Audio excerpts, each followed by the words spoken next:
ተንደርድሮ ገባ ያራዳ ልጆች። አሁን ቁጭ አለ ላይ ማለት ነው። አሁን ችግር ሊፈጠር ነው። በቃ ይህም ቦታ ጋርዲዮላና ሰራዊቱ ሲወዱት ነው የምላችሁ ያራዳ ልጆች። በርን ላይ ወረደ። አረ እንደውም ከኩርኩም ጋር ምናምን አብረው ቢሸኙት በጣም ይሄ ድሮ መውረድ የነበረበት ክለብ ነው ያራዳ ልጆች ማለት ነው። ምንም ለመጫወትም የማይመቹ ናቸው እነዚህ። ሲቲም ይሄዳል ይስታል። የነዚህ ቶ የሲቲ ይሄዳሉ። ጋርዲዮላ አበደ። ቸርኪ ላይ 4 ተጫዋች ብቻህን ምን ታረጋለህ? ኳሱን አጫውታቸው። አይሰማም። ይሄ ሰፈር ጨዋታ አስመሰሉት ሲቲዎች ያራዳ ልጆች። ይይዛሉ። እንደ ቀልድ ነው የሚታለፉት። በርንሌዎች ችግር የለባቸው። በረኛው መከሮን አስበሉት ያራዳ ልጆች። ምን አለ ሃላንድ ይስተዋል። ማን አይስትም?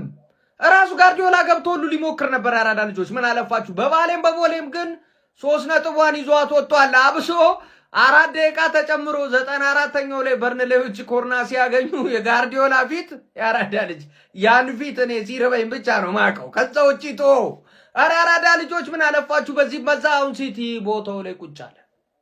መጣ በቃ እዚህ አካባቢ ላይ ይኮረኩራል። እንደዚህ ችግር የለም። ሲቲ ጋር አሳይቶ እንደዚህ አይልም። አሁን ነገር እየተባባሰ እየከረረ መጣ። በቃ ያራዳ ልጅ ተደላደለ ወያላው ተመቸው። ሁለተኝነት ለወያላው ተመቸው።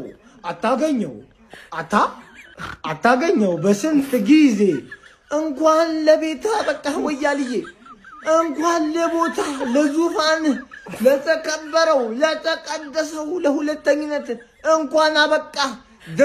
ደስታችን ነው። አንተም ደስ ብሎሃል፣ እኔም ደስ ብሎኛል። ዓለም ሁሉ ደስ ብሎታል። እንኳን ደስ አለን ብያለሁ። በቃ ሲቲ አሸንፏል። ሁለተኛ ሆነናል። አሁን ምንም ከዚህ በኋላ የምናመጣውም ነገር ያለ አይመስለኝም። ጎል እኩል ነን ግን ማለት ነው ሲቲ የበለጠ ጎል አግብቷል ከኛ። ለዛ ነው አንደኛ የሆነው። ገብታችኋል አይደለም? ይሄንን ነበር ስንፈራ የነበረው። ለዚህ ነው ስጮህ የነበረው። አምስተኛው ደቂቃ ላይ ባገባው ጎል ሃላንድ የተጣለ ጨዋታ እኮ ነው የጮቱት። ሲቲ እኮ ሰከንድ አፉ እንዴት እንደሚያስጠላ እንዴት አባቱ የሚያስጠላ ሰከንድ አፍ። በርንሌዎች ማግባት ትችሉ ነበር። ለመውረድ ነው የምትጮቱት። እንኳን የወረዳችሁ ድጋሚ ባላያችሁ ደስ ይለኛል። ምን አይነት የተጣሉ ቲሞች ናቸው በእናትህ። ሲቲ ከዚህ በኋላ አያቆምም። እንዴት ነው የምናስቆማቸው?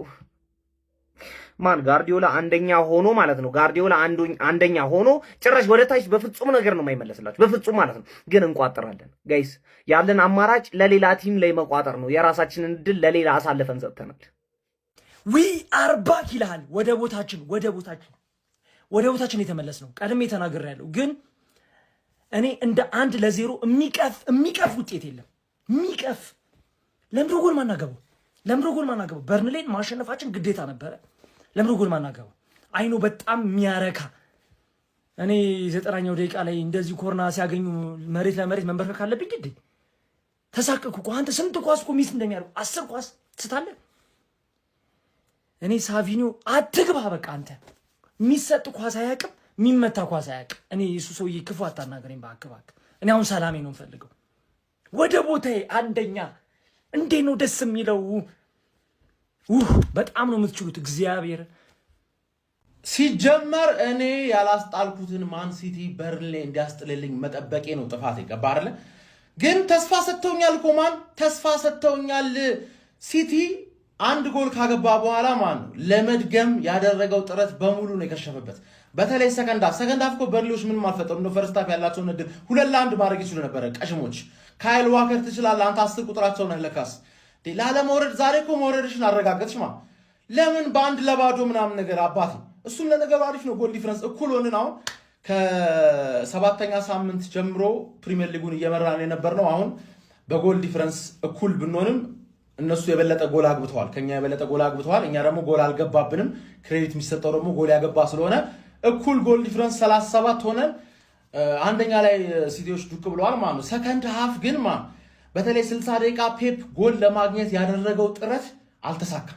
ቸርኪ ነው የሚያስበላችሁ። ትላልቅ ጨዋታዎችን ቸርኪ እንዳሸነፈላችሁ እንደዚህ አይነት ጨዋታውን ጆርጅ ደግሞ ቸርኪ ነው የሚያስበላችሁ። ምክንያቱም ሌዚ ነው ስንት ካውንተር አታክ ወይኔ። ግን ተስፋ ሰጥቶኛል ስልህ ሊጥል ይችላል። ፍጹም አይደለም። እኔ 4-0 ምናምን ብዬ ጠብቄ ነበር። በተለይ 10 ደቂቃ ሳይሞላ የመጀመሪያቸውን ጎል ካገኙ በኋላ ፈርቼ ነበረ። ግን አልቻሉም፣ ማግባት አልቻሉም። በርንሌዎች አትችሉም። ባር 1-0 ቢሆንም አመሰግናለሁ፣ ግን አትችሉም። አንድ አግብታችሁ እኮ ልታስጨፍሩኝ ልታስረጩኝ ትችሉ ነበር። መርዝ የበላችሁ ውረዱ፣ ንቀውና 1-0 አሸንፈናል።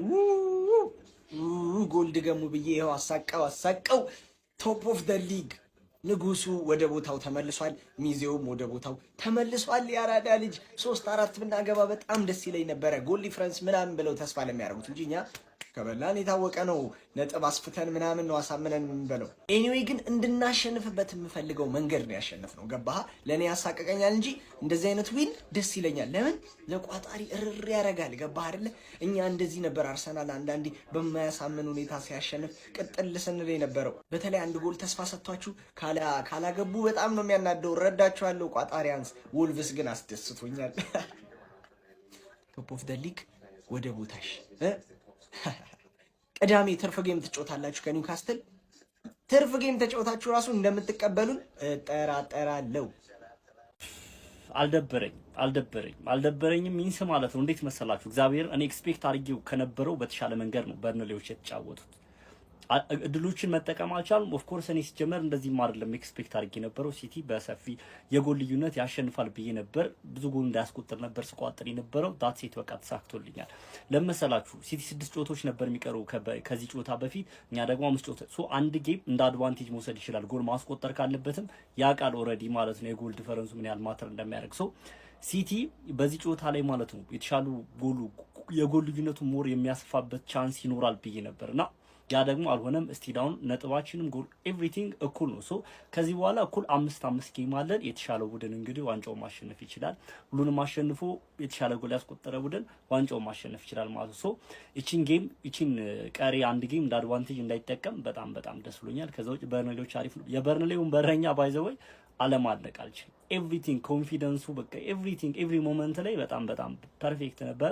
ከዚህ በላይ ጎሎች ስላልተቆጠሩበት ራሱ እንዳልኳችሁ ደስ ብሎኛል። ከዛ ባለፈ ደግሞ ሌላ ማንሳት የምፈልገው ፔፕና አርቴታ አርሰናልና ሲቲ ብዬ መለየት አልፈልግም፣ ግን ፔፕና አርቴታ ልዩነታቸው እዚህ ጋር ምንድነው?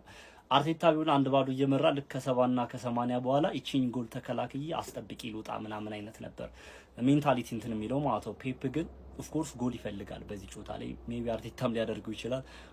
ጎሉ ማተር ስለሚያደርግ ሞር ጎል አስቆጥሬ ልውጣ ምናምን ሊል ይችላል፣ አላውቅም። ብቻ ግን አርቴታን ተከላክዬ ነጥቡን ይዤ ልውጣ ብሎ ሌሎች ጎሎች ሊያስተናግድ ይችል ነበር፣ አላውቅም። ፔፕ ግን እርግጠኛ ነኝ ተጫዋቾቹን አያስቀምጣችሁ። በጣም ነቅሎ ነበርና ለምን ሌሎች ተጨማሪ ጎሎችን አላስቆጠራችሁም ብሎ የሚያስቀምጣችሁ አይመስለኝም። ኤኒዌይስ ማለት ነው ያው ነጥብ ያስጥላል ብዬ ከበፊትም ኤክስፔክት አላደረኩም። ጨዋታውን ሳይው ምናምን የሆነ ነገር ነበረ። ግን ያው በርንሌ 18ኛ ነው 19ኛ ደረጃ ያለ ቲም ነው። ከዚህ ቲም የሆነ ነገር ያስጥላል ብላችሁ ኤክስፔክት ማድረጉ ተገቢ ነገር አይደለም። ሲቲዎች ያው ይገባቸዋል፣ ኦብቪየስሊ አሸንፏል። ውጤቱን ይዞ መውጣትም ትልቅ ነገር ነው። እንዳልኳችሁ ነው 5 ጌሞች አሉ እጃችን ላይ፣ እነሱ እጅ ላይም እኛ እጅ ላይም 5 ጌሞች አሉ። እንግዲህ በዚህ ሁሉንም አሸንፎ የተሻለ ጎል ያስቆጠረ ቡድን ዋንጫውን ማሸነፍ ይችላል። ያው እንግዲህ ባለን ቻንስ መጽናናት ያለብን። ይመሻሹ። ኮፒ ሊንክ ሪፖስት ማድረግ እንዳይረሳ።